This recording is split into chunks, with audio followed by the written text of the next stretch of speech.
بسم اللہ الرحمن الرحیم۔ السلام علیکم ناظرین۔ آج میں آپ کو جو ہے سبز چائے جس کو گرین ٹی بولتے ہیں، اس کا بنانے کا استعمال کرنے کا طریقہ بتاؤں گا اور اس کے سائیڈ افیکٹ بتاؤں گا۔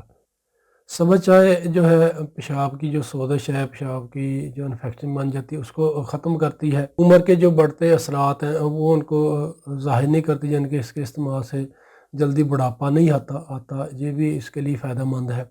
اگر پیشاب کی انفیکشن بن رہی ہے، گردوں کی انفیکشن کو بن رہی ہے، اس کو لیے بھی یہ سبز چائے بہترین چیز ہے۔ سبز چائے یعنی کہ ان مسائل کو ختم کرتی ہے۔ خواتین کے لیے بہت مفید ہے، یہ خواتین کو بریسٹ کینسر سے محفوظ رکھتی ہے، موٹاپا کو ختم کرتی ہے، جسم کی فالتو چربی کو ختم کرتی ہے، زائل کرتی ہے، معدہ کے لیے ٹھیک ہے۔ اس میں وافر مقدار میں کیلشیم پایا جاتا ہے۔ کیلشیم اگر جسم میں کم ہو تو ہڈیاں درد کرنے لگ جاتی ہیں، ہڈیاں کمزور ہو جاتی ہیں، پٹھوں میں درد شروع ہو جاتا ہے، اس کے لیے بھی نہایت مفید ہے۔ کہ سبز چائے دن میں 1 سے 2 مرتبہ استعمال کرنی چاہیے۔ سبز چائے آپ کسی بھی اچھی برانڈ کمپنی کی لے کر استعمال کر سکتے ہیں۔ اس کے استعمال سے انشاءاللہ جو سکن کے مسائل ہیں وہ بھی ٹھیک ہو جاتے ہیں اور مسائل بنتے بھی نہیں ہیں، اور معدہ کے لیے بھی ٹھیک ہے، ہاضمہ کو ٹھیک کرتی ہے سبز چائے۔ یہ آپ نے استعمال کرنی ہے۔ سبز چائے خواتین کے لیے بہت بہترین ہے۔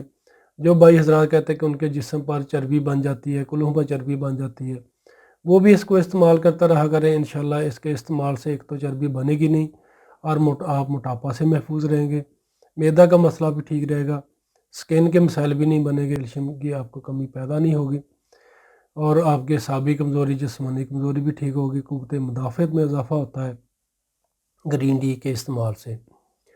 گرین ٹی آپ نے استعمال کرنی ہے ایسے جو میں آپ کو طریقہ بتا رہا ہوں۔ آپ نے حسب ضرورت اگر 2 افراد ہیں وہ 2 کپ پانی لے لیں، اگر ایک نے استعمال کرنا تو 1 کپ پانی کا اس کو ابال لیں اچھے طریقے سے۔ ابالنے کے بعد پانی کو چولہے سے نیچے اتار لیں، اور اس میں آپ نے چائے والی 1 چمچ جو ہے سبز چائے کسی بھی اچھی برانڈ کی اس میں ڈال کر اس کو ڈھانپ دیں، یعنی کہ ڈھک دیں تقریباً 3 سے 4 منٹ کے لیے۔ اس کے بعد جب نیم گرم ہو تو اس کو آپ نے چھان کر اس میں آپ حسب ذائقہ آدھا لیمو بھی نچوڑ کر پی سکتے ہیں، اس میں آپ شہد بھی مکس کر کے پی سکتے ہیں، گڑ بھی ڈال کر پی سکتے ہیں۔ اس طریقے سے آپ نے استعمال کرنا، یعنی کہ سبز چائے پانی میں ڈال کر آپ نے اس کو آگ پر پکانا نہیں ہے، اس کے جو مفید اجزاء ہوتے ہیں وہ جل جاتے ہیں، تو صرف آپ نے گرم پانی میں ڈال کر اس کو رکھ کے پھر استعمال کرنا ہے۔ ایسے آپ اس کو استعمال کریں، دن میں 2 مرتبہ استعمال کر لیں، 2 مرتبہ سے زیادہ استعمال نہیں کرنا چاہیے۔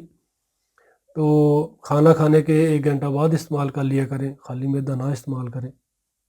ایسے آپ نے یہ سبز چائے بنا کر استعمال کرنی ہے۔ اور جو گردوں کے مریض ہیں، جن کو نیند کی کمی کی وجوہات ہے یا خون کی کمی ہے، وہ سبز چائے استعمال نہ کریں، اور جو پریگننٹ عورتیں ہیں، حاملہ عورتیں، وہ بھی سبز چائے سے اجتناب کریں، جن کہ وہ بھی سبز چائے استعمال نہ کریں۔ جن کو نیند کی کمی کے مسائل ہیں وہ بھی سبز چائے کا استعمال نہ کریں۔ شکریہ۔ تو ویورز، ویڈیو اگر اچھی لگے تو اس کو شیئر ضرور کیجیے گا، اور جن ویورز نے ابھی تک ہمارا یوٹیوب چینل سبسکرائب نہیں کیا، ہمارے چینل کو سبسکرائب کر لیں، بیل آئیکن کو دبا دیں تاکہ آپ کو ہماری آئندہ آنے والی اچھی معلومات، نسخہ جات آسانی کے ساتھ ملتے رہیں، اور 5 وقت کی نماز پابندی کے ساتھ ضرور پڑھا کریں، توبہ استغفار کیا کریں۔ انشاءاللہ اللہ پاک زندگی میں بھی آپ کے لیے آسانی پیدا کریں گے اور آخرت میں بھی۔ شکریہ، دعا میں یاد رکھیے گا۔ ملتے ہیں دوبارہ بہت ہی زبردست نسخے کے ساتھ۔ فی ایمان اللہ۔ السلام علیکم۔